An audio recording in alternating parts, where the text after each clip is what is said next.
Sir, देश के प्रथम राष्ट्रपति देशरत्न डॉक्टर राजेंद्र प्रसाद की जयंती कैसे कांग्रेसी लोग याद कर रहे हैं डॉक्टर राजेंद्र प्रसाद को आज के दिन?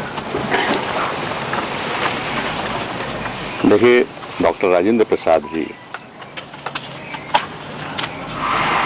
असाधारण व्यक्तित्व के व्यक्ति थे।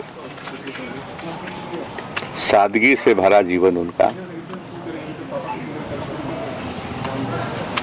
किसान थे अपने आप में, युवादेई गांव के रहने वाले, एक मेधावी छात्र प्रेसिडेंसी कॉलेज कलकत्ता के।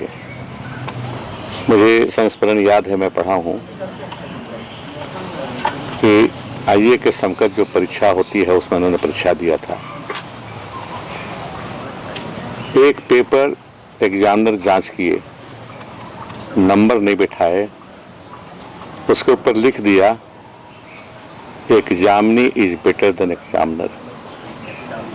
परीक्षा देने वाला कॉपी जांच करने वाला से बेहतर है, ये उनकी खासियत थी। इतना मेधावी थे। बाद में 100 नंबर बैठाया गया उनको रिजल्ट निकालने के लिए। इस तरह के मेधावी व्यक्ति थे, बराबर टॉप करते रहे, जहां पढ़े टॉप किए। बिहारी छात्रों का संघ बनाया। मैं कहूंगा वहीं से शुरू हुआ बिहार को बंगाल से अलग करने का समय। चंपारण में निरहो के खिलाफ जब आंदोलन हुआ, गांधी जी के साथ तब तक रहे जब तक कि गांधी जी को बेल नहीं दिया गया, रिहाई नहीं हुआ, और उस पर ताजीवन गांधी जी जुटे रहे। आप याद कीजिए, अब हम लोग तो थे नहीं उस समय, लेकिन पढ़िए, 1934 में बिहार में भूकंप आया। नॉर्थ बिहार तबाह हो गया था। उन्होंने भूकंप से जो पीड़ित लोग थे उनके लिए काम किया। अब कांग्रेस को खड़ा किया। कांग्रेस का पहला वॉलंटियर ये, और दूसरे पार्टी के लोग होते हैं कि हम ये करते हैं वो करते हैं, जाके देखिए 34 पढ़ लीजिए क्या किए थे वो। पूरे राज्य में वॉलंटियर खड़ा किया कांग्रेस का। अब पूरे राज्य में कांग्रेस को खड़ा कर दिया उन्होंने। 1934 में बम्बई अधिवेशन में वो अध्यक्ष बने कांग्रेस के। और मेरे जैसा व्यक्ति उनको ज्यादा याद करते हैं कि आदिवासियों के लिए बहुत किया उन्होंने।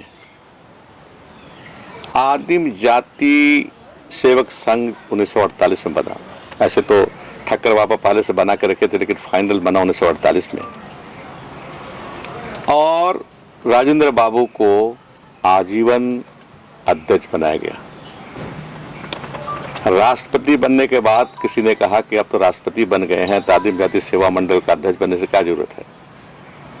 उन्होंने जवाब दिया था कि मैं राष्ट्रपति पद छोड़ने को तैयार हूं, लेकिन आदिवासियों की भलाई के लिए, सेवा के लिए आदिम जाति सेवक संघ में बराबर बना रहूंगा। और अपनी मृत्यु तक, 63 में 28 फरवरी उनकी मृत्यु हुई, 63 तक वो बने रहे। मैं याद करता हूं, मैं गुमला मैं चुनाव लड़ने गया था, कांग्रेस का ऑफिस था, तो एक बहुत ही वृद्ध टीचर वहाँ के गुमला स्कूल के मिले हमको। उन्होंने बताया कि रामेश्वर बाबू जानते हैं बिल्डिंग कैसा है? हम कि नहीं जानते हैं। बोला राजेंद्र बाबू यहाँ 3 दिन तक सोए थे। उन्हें क्यों? तो आदिम जाति सेवा मंडल का जो स्कूल ट्राइबल इलाके में स्कूल खुला था, वो चैनपुर वगैरह में इन्होंने खुलवाया था। अब 3 दिन यहीं रहे, इसी घर में रहे। 3 दिन रह करके उन्होंने आदिवासी इलाके में घूमा। इस तरह से राजेंद्र बाबू थे, राष्ट्रपति थे, बड़े लेकिन एक महामानव थे। महामानव थे वो। इंसानियत की सेवा, देश की सेवा में उनका जीवन। खुदीराम बोस को भी याद किया गया। आज जो है डॉक्टर राजेंद्र प्रसाद जो भारत के प्रथम राष्ट्रपति थे, उनका जयंती मनाया गया।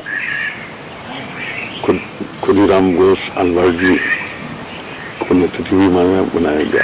और हम लोग ने श्रद्धांजलि दी है। डॉक्टर राजेंद्र प्रसाद जो है,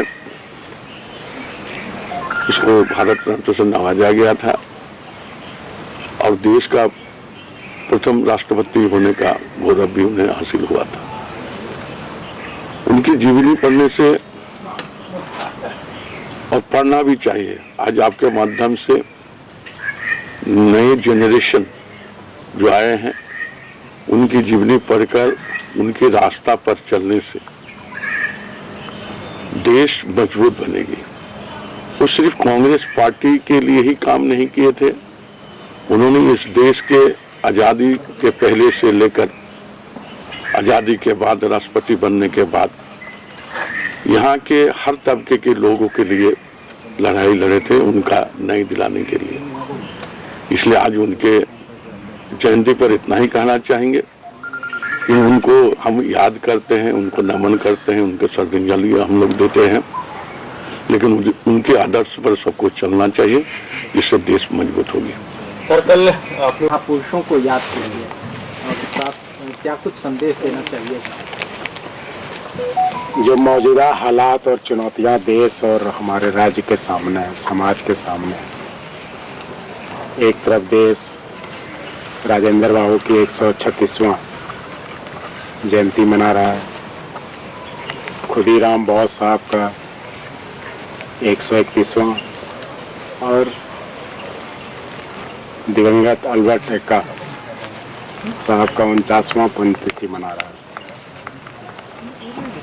अभी जो हालात है, खेद के साथ कहना पड़ रहा है कि राजेंद्र बाबू का संविधान खतरे में है, खुदीराम बोस का हिंदुस्तान खतरे में है, और जो शहादतें इस देश का अखंड रखने के लिए एक्का साहब जैसे वीरों ने दी, उनका बलिदान खतरे में। जिस तरह से आप देख सकते हैं, दिल्ली से लेकर पूरे देश में इस देश की आत्मा किसान सड़क पर उतर पड़े हैं। चिंताएं हैं।